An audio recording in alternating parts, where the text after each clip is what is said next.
Assalamu alaikum to all of you.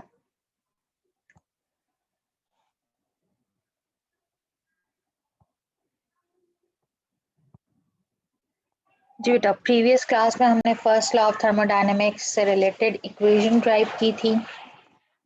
आज हम उसी से रिलेटेड एक क्लास 1 न्यूमेरिकल सॉल्व करते हैं।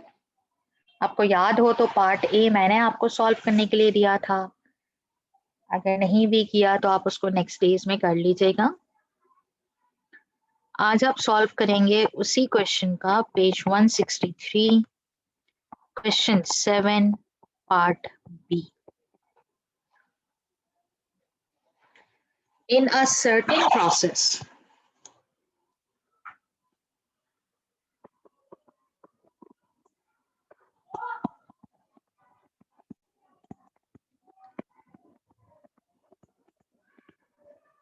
in a certain process, 500 joule of work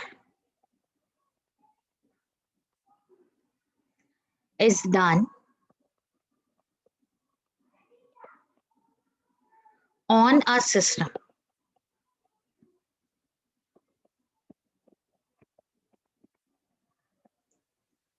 Work is done on a system, not by a system,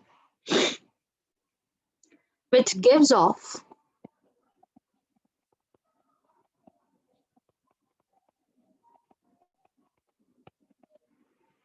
which gives off 200 joule of heat.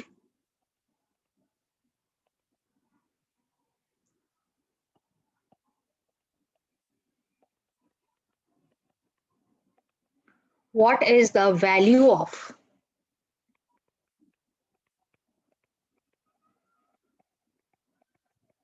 delta E for process?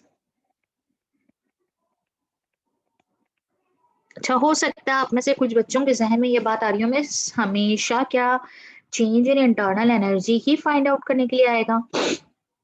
तो मेरा जवाब ये होगा, नहीं, कुछ भी आ सकता है, लेकिन क्योंकि ज्यादातर बच्चे साइन चेंजेस, डेल्टा ई में कोई साइन चेंज है नहीं, जबकि क्यू में भी साइन चेंज है और वर्क डन में भी साइन चेंज है, इसीलिए न्यूमेरिकल इसी पैटर्न पे बनाया जाता है ज्यादातर। आगे चलकर इसके और भी जो है वो प्लस माइनस गेम होंगे, लेकिन उसके लिए हमें एक और डेरिवेशन पढ़ना पड़ेगा। आगे बढ़ने से पहले 500 joule of work done on a system. आप जानते हैं यहाँ पर वर्क डन की अगर बात की जा रही है, ऑन अ सिस्टम का मतलब होता है माइनस डब्ल्यू। फिर सेकेंड चीज आपने जो देखी, which gives off 200 joule of heat, not absorb. Gives off का मतलब ये होगा हीट विच इज लिबरेटिंग, जो सिस्टम से बाहर आ रही। अब अगर हम मिलकर इसका बनाएं डेटा, तो हम इसे सॉल्व करते हैं। जब तक अजान हो रही है मैं इसे सॉल्व कर रही हूँ, आप लोग भी कॉपी करें।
जी, Q equals to delta E plus W. Work is done on the system minus 500. Heat is liberated or gives off, that is minus. Formula is Q equals to delta E plus W. आपने formula का plus लगा रहने दिया और उसके बाद आपने -500 जो है वो वैल्यू पुट की, सही। और जितने भी बच्चे हैंड रेज ऑप्शन पर आ रहे हैं, इसका मतलब है कि वो लास्ट ट्रिक को यकीनन समझ रहे हैं और उनको कल वाली बात समझ में आई है, क्योंकि अगर वो एज इट इज खामोशी से बैठे रहते तो इसका मतलब यही होता कि वो वहां पर लिखी हुई बात को सही समझ रहे हैं।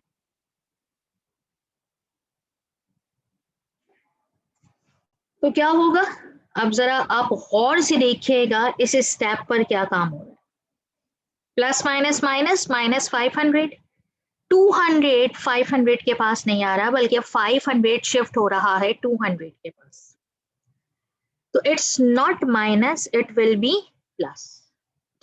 प्लस 500 और यहाँ पर जो आपके पास रहेगा, अगर मैं अब आपको क्लियरली सारी बात सही तरीके से लिख कर दूं तो अब शायद आपको ये बात समझ में आए कि हमने क्या काम किया था। और वो बच्चे जो यकीनन इसकी करेक्शन करना चाह रहे थे, इसका मतलब उन सबको ये बात या ये ट्रिक समझ में आ गई कि मिस ने क्या लिखा था।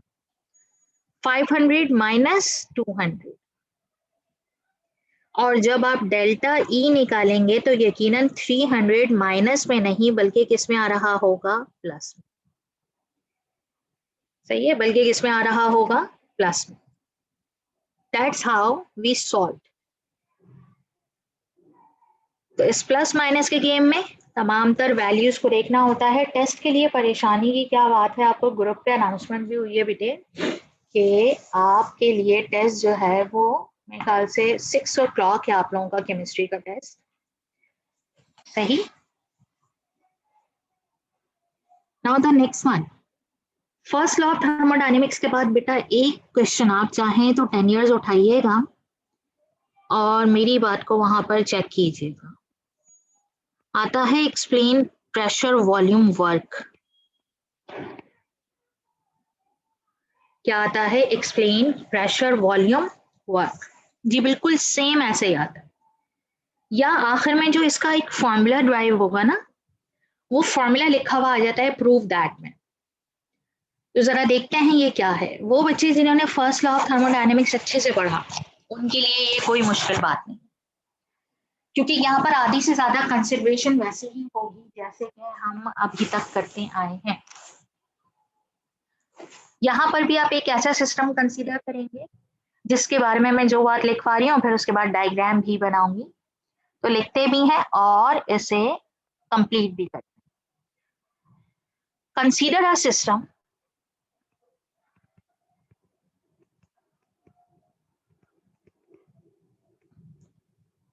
consists of an ideal gas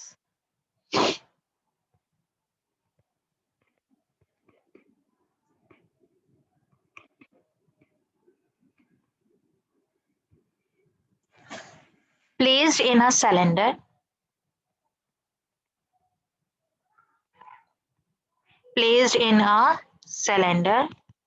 मैं हमेशा एक बात आप लोगों को बोलती हूँ और अभी भी इस साल भी आप लोगों के लिए कहूंगी कि जो फर्स्ट लॉ ऑफ थर्मोडायनेमिक्स को अच्छी तरीके से याद करता है उसके लिए प्रेशर वॉल्यूम वर्क याद करना कोई मुश्किल बात नहीं होती, लेकिन अगर कोई उसे स्किप करता है तो इसका मतलब उसका प्रेशर वॉल्यूम वर्क में भी कोई ना कोई बात रह जाती है। तो क्या सिस्टम है जो आइडियल गैस पे कंसिस्ट करता है जो सिलेंडर में फिल्ड है with conducting base, same wording है, इसकी भी बेस क्या होगी, conducting, and non conducting walls.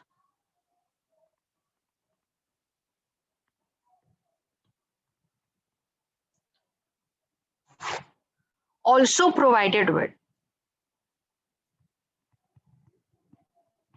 also provided with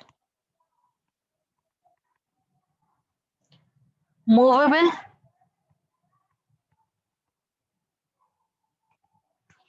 frictionless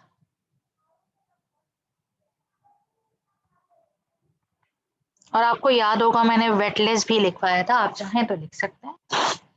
movable frictionless piston, ये सिस्टम की डिस्क्रिप्शन थी। लेकिन इस डिस्क्रिप्शन पर जाने से पहले आपने क्या किया, इसकी डायग्राम लिख बनाई।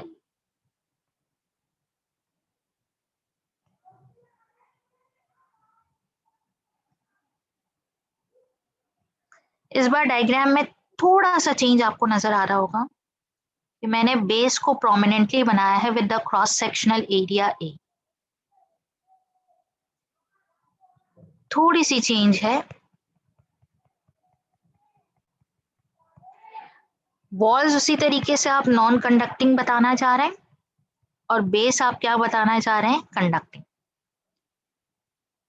यहां इस पर्टिकुलर हाइट पर हमने पिस्टन प्लेस किया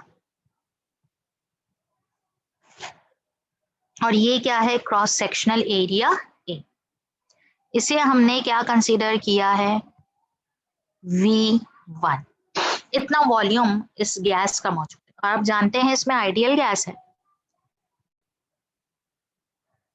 जिसकी अपनी कोई इंटरनल एनर्जी होगी। इंटरनल एनर्जी पर बात हो चुकी है फर्स्ट लॉ ऑफ थर्मोडायनेमिक्स में, तो अब जरा नई बात करते हैं इसमें। और पिस्टन की हाइट को भी इस बार हमने H1 से रिप्रेजेंट। तो इसका मतलब यहां पर इस सिस्टम के अकॉर्डिंग अगर मैं डिस्क्रिप्शन लिखूं तो लेट आपके पास डायग्राम बनाने के बाद डाउनवर्ड जगह होगी, आप वहां पे भी लिख सकते हैं, जरूरी नहीं है से सामने लिखे diagram. Area of cross section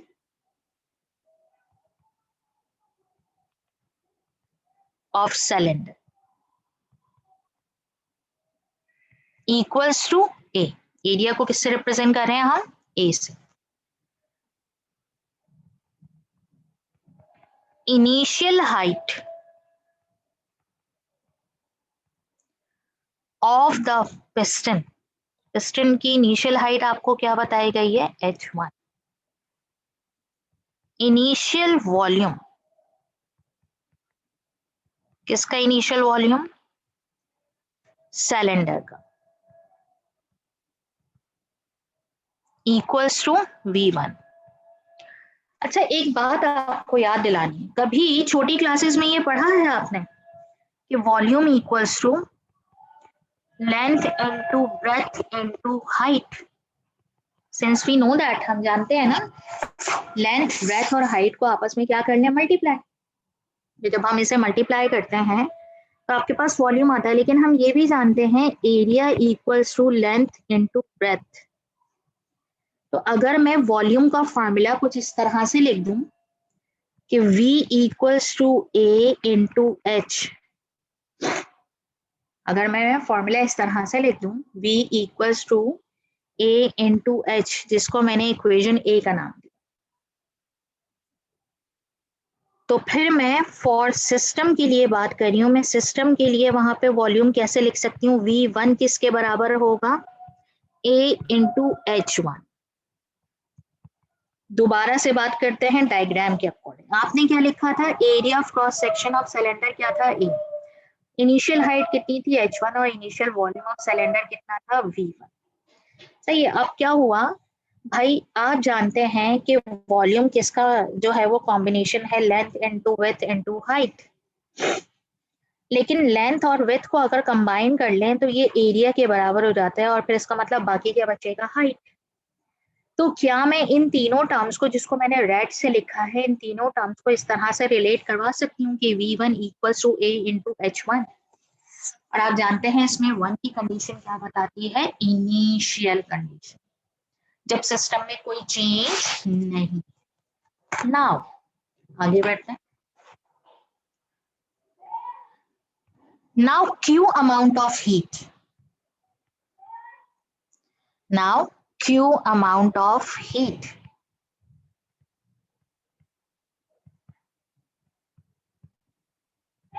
Q amount of heat from surrounding. और आप जानते हैं कि ये सराउंडिंग से कैसे ली होगी इसने, जब हम सिस्टम को हीट करता हुआ दिखाएं। Q amount of heat from surrounding enters into in the system.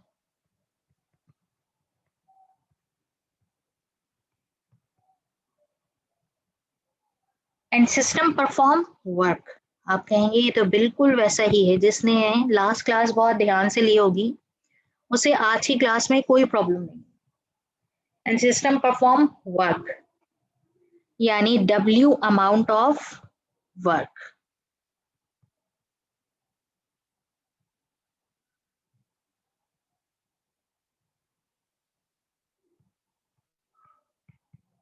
W amount of work on its surrounding.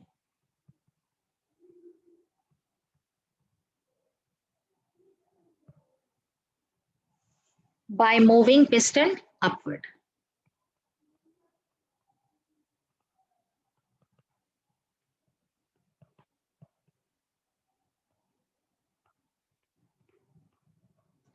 By moving piston upward. तो अब जरा डायग्राम देखिएगा, नेक्स्ट वन डायग्राम.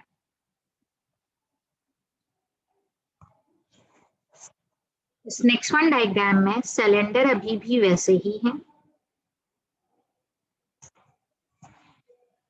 जिसका क्रॉस सेक्शनल एरिया A है, जिसकी वॉल्स क्या है, non conducting. आप चाहें तो लेबल कर सकते हैं बिल्कुल नॉन कंडक्टिंग और बेस को बता सकते हैं कंडक्टिंग.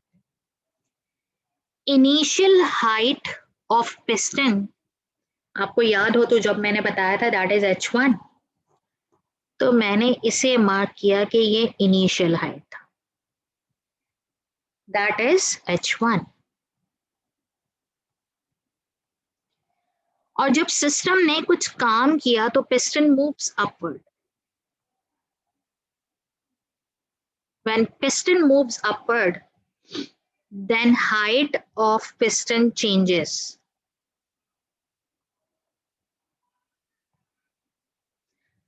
तो फिर आपके पास यहां से यहां तक क्या काम होता हुआ नजर आ रहा है, that is H2 minus H1. अगर आप चाहें इसकी वैल्यू निकालने हैं तो आप क्या करें, फाइनल हाइट में से इनिशियल हाइट को क्या कर दें, सबट्रैक्ट कर दें. आप फाइनल हाइट में से इनिशियल हाइट को क्या करें, सबट्रैक्ट कर दें, है ना. और अगर आप इन शॉर्ट कहना चाहें तो आप कहेंगे miss this is work done which is performs by the system. अब एक और चीज देखते हैं. आपको याद है यहां से यहां तक आपने क्या कंसीडर किया था, दैट इज V1. तो इसका मतलब इस बार यहां पर क्या हो रहा है, दैट इज V2. ना वॉल्यूम भी चेंज हो. लेकिन ये सब क्यों हो रहा है ये भी तो याद करें. ये सब इसलिए हो रहा है क्योंकि आपने सिस्टम को हीट किया है. आप सिस्टम को हीट कर रहे हैं, as a result of which Q amount of heat enters into the system and the internal energy changes. आप जानते हैं इनिशियली यही हुआ होगा. As a result of it piston moves upward and does some work which is H2 minus H1. इस diagram को अगर मैं अब यहाँ पर इस तरह से लिखूं तो आपको समझ में आनी चाहिए बात. Final height of the piston is, किससे रिप्रेजेंट करवाएंगे भाई, फाइनल हाइट. क्या कहा आपने, बिल्कुल final height of piston is H2. Good. तो फिर फाइनल वॉल्यूम ऑफ सिलेंडर क्या होगा,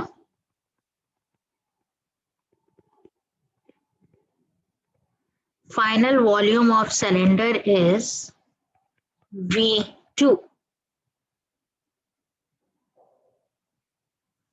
और आप जानते हैं कि area of cross section of cylinder आपने सेम ही माना, उसमें कोई चेंज नहीं है, उसको कोई A2 A1 नहीं कह सकते. तो नाउ आप क्या V2 ऐसे लिख सकते हैं, V2 equals to A into H2 और इसको आप इक्वेशन 2 का नाम दीजिए. तब फाइनल वॉल्यूम आप इस तरह से फाइंड आउट कर सकते हैं. बेटा यहाँ तक की बात तो डायग्राम के अकॉर्डिंग समझना. इसके आगे की जो कहानी है ना, उसको बहुत केयरफुली देखिएगा, सही है? केयरफुली इसलिए कह रही हूँ कि नंबर ऑफ बेसिक फॉर्मूलाज वहां पे आपको नजर आएंगे। आगे बात करते हैं। अब देखिए यहाँ से पूरी डेरिवेशन है, सही है, जहां पे आप कोई गलती नहीं कर सकते। तो ध्यान से काम करते हैं। अकॉर्डिंग टू द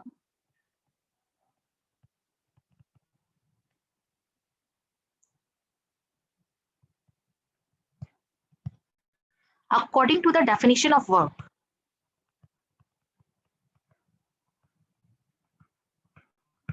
कोई जानता है वर्क डन का फॉर्मूला क्या होता है? फिजिक्स में पढ़ते हैं आप। Yes, work equals to force into displacement, बिल्कुल सही। और अगर आप इसको सिंबॉलिकली रिप्रेजेंट करवाएं तो W equals to F into D. इसे मैंने नाम दिया इक्वेशन 3 का। क्या नाम दिया मैंने इसे? इक्वेशन 3। अच्छा, अब इस इक्वेशन 3 पर हम काम करेंगे, लेकिन आप क्या जानते हैं, दोबारा से बात करते हैं, क्या आप ये बात जानते हैं कि प्रेशर किसके इक्वल होता है? Since we know that piston ने प्रेशर अप्लाई किया था ना, तो प्रेशर को अगर मैं फॉर्मूला वाइज देखूं, what is this? F upon A, सही। ऐसा काम क्यों किया मैंने, जरा गौर कीजिएगा। Work done find out, actually मुझे वर्क डन फाइंड आउट करना है, कितना काम हुआ। तो मुझे इसके लिए फोर्स की वैल्यू चाहिए और मुझे इसके लिए डिस्प्लेसमेंट की वैल्यू चाहिए। वो बच्चे जिनके जहन में क्वेश्चन आ रहा है कि हम अचानक से प्रेशर पे क्यों चले गए, तो उनको जवाब देना है कि वर्क डन फाइंड आउट करने के लिए अगर मैं यहाँ फोर्स की वैल्यू इंसर्ट कर दूं और मैं यहाँ डिस्प्लेसमेंट की वैल्यू इंसर्ट कर दूं, तो मुझे वो दोनों मल्टीप्लाई होने के बाद वर्क डन दे दें। वहां तक जाने के लिए ये हमारा जो है वो टारगेट है, लेकिन देखते हैं हम इस टारगेट तक कैसे पहुंचे। अब इस सिस्टम के अकॉर्डिंग प्रेशर के एक फॉर्मूला में फोर्स नजर आ रही है। अगर मैं यहाँ से फोर्स निकालूं तो फोर्स फॉर्मूला क्या बनेगा? F equals to P A बनेगा ये।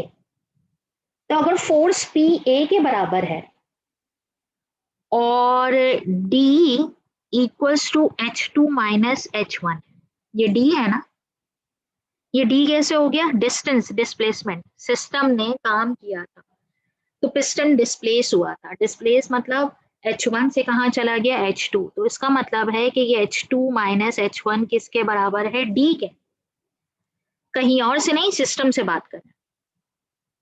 अगर मैं इन दोनों वैल्यूज को इक्वेशन 3 में पुट कर दूं,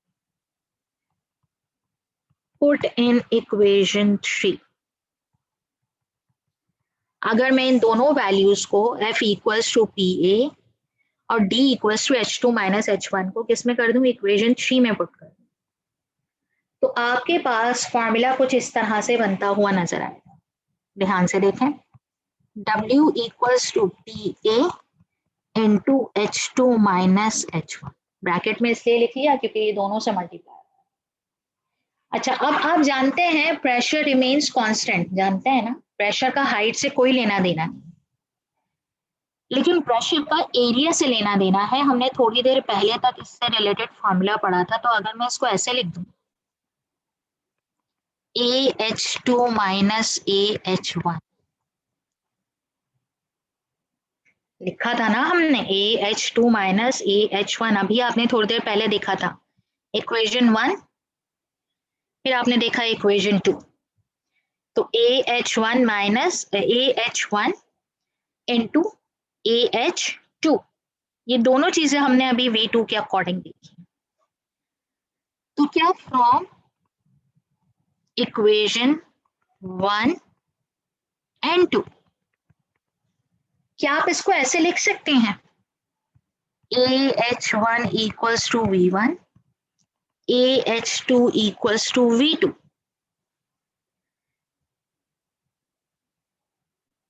तो क्या आपके पास फॉर्मूला ऐसे बन जाएगा?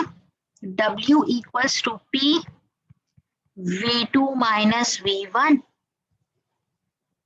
और आप जानते हैं कि जहां पर भी इनिशियल और फाइनल आ जाए वहां पर आपके पास चेंज की वैल्यू इंसर्ट कर दी जाती है। तो आपके पास फॉर्मूला क्या बना, W equals to P delta V। अब आप जरा इसको गौर से पढ़ें। इसे मैंने नाम दिया इक्वेशन 4 का। है क्या ये, प्रेशर वॉल्यूम वर्क। आप देखें इस फॉर्मूला में तीन चीजों के अलावा कोई चीज नहीं है। Pressure volume work. तो कितना वर्क डन हुआ था, work done is the combination of pressure and change in volume in terms of the first law of thermodynamics. अगर मैं इसको इक्वेशन 4 की डिस्क्रिप्शन लिखूं तो equation 4 is, equation 4 give us the relation for pressure, volume, work. Now according to the first law of thermodynamics, basic तो वही है ना, according to the first law of thermodynamics,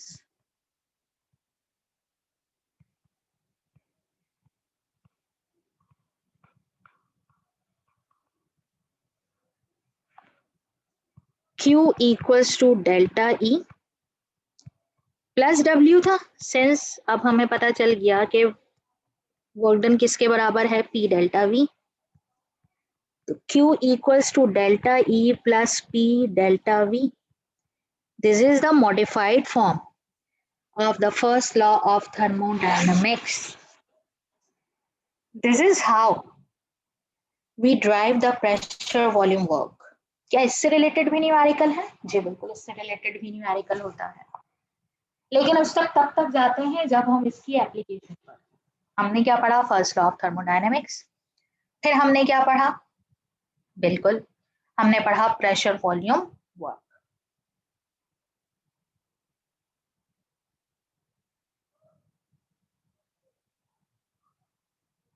सही, आगे बात करते हैं। इस आगे बात करने में हम जो पढ़ने के लिए जाएंगे that is application of first law of thermodynamics, वो भी ड्राइव फॉर्म में। अगर कभी, अब मैंने आपको कहा था कि इसका क्वेश्चन, तो इसका क्वेश्चन ऐसे आ सकता है कि explain the pressure volume work, और कभी ऐसे भी आ सकता है कि प्रूव दैट, है ना, और वो आपसे कहे प्रूव दैट में सिर्फ ये फॉर्मूला लिख कर दे W equals to P delta, सिर्फ ऐसे लिखा है, तो क्या प्रूव दैट में ये कंडीशन नजर आती है। इसका मतलब अब हम आते हैं एप्लीकेशन पर, applications of first law of thermodynamics, यानी हम इसको कहाँ अप्लाई करते हैं, सिस्टम्स के लिए। Applications of first law of thermodynamics, thermodynamics. सही, इसकी पहली एप्लीकेशन जो लिखूंगी वही इसकी हेडिंग है। ऐसा नहीं कि बच्चे से समझते नहीं जी ये बस ऐसा ही है, नो। ये जो नंबर 1 है इन फॉर्म ऑफ हेडिंग ही है जो पूरी बात बताएगी। हीट एट कांस्टेंट वॉल्यूम,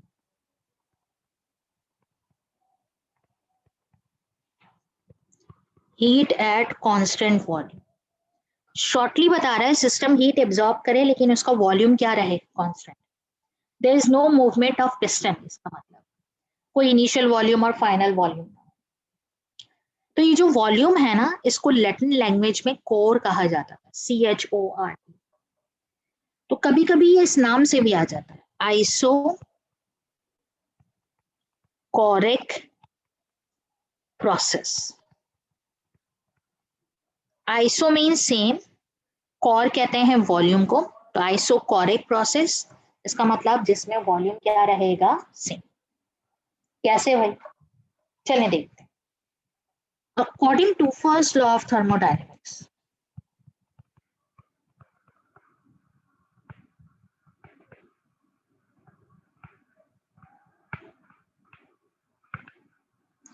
क्या था formula, Q equals to delta E plus W. Since we know that W equals to P delta V, तो फॉर्मूला क्या बना था, Q equals to delta E plus P delta V। ये वही बात है जो हमने अभी थोड़ी देर पहले तक लिखी। सही है, मैंने इसे नाम दिया इक्वेशन 1 का इस condition. Now at constant volume क्या हुआ, जरा ध्यान रखिएगा जो लिख रहे हैं। एट कांस्टेंट वॉल्यूम हम देखें क्या कंसीडर कर रहे हैं, Q इक्वल्स टू QV, और QV का मतलब क्या है, यस याद दिला दूं, हीट एट कांस्टेंट वॉल्यूम, और प्लस है तो इसका मतलब एब्जॉर्ब होगी, और माइनस होगी तो इसका मतलब क्या होगा, और बिल्कुल वो अकॉर्डिंग टू सिस्टम है, लेकिन फिलहाल यहाँ जनरल कंसिडरेशन में प्लस ही है। लेकिन ये जो डेल्टा V होगा जो किसके बराबर हो सकता था, V2 minus V1। Volume constant का मतलब ये है नो चेंज इन वॉल्यूम, और इसका मतलब that become 0।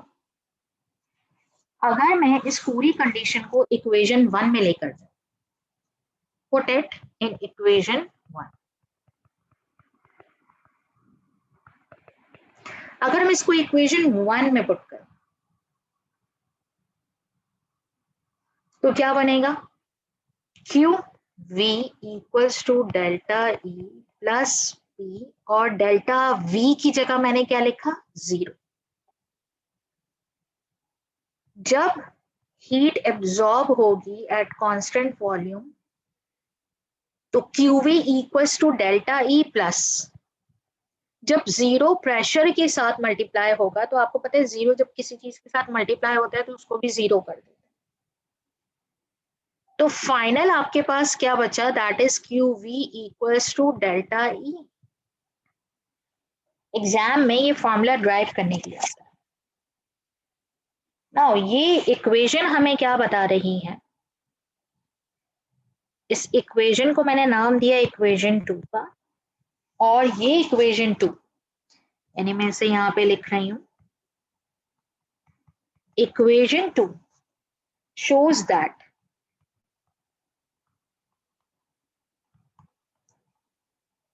heat at constant volume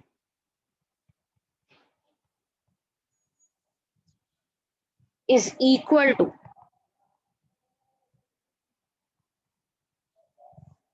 change in internal energy।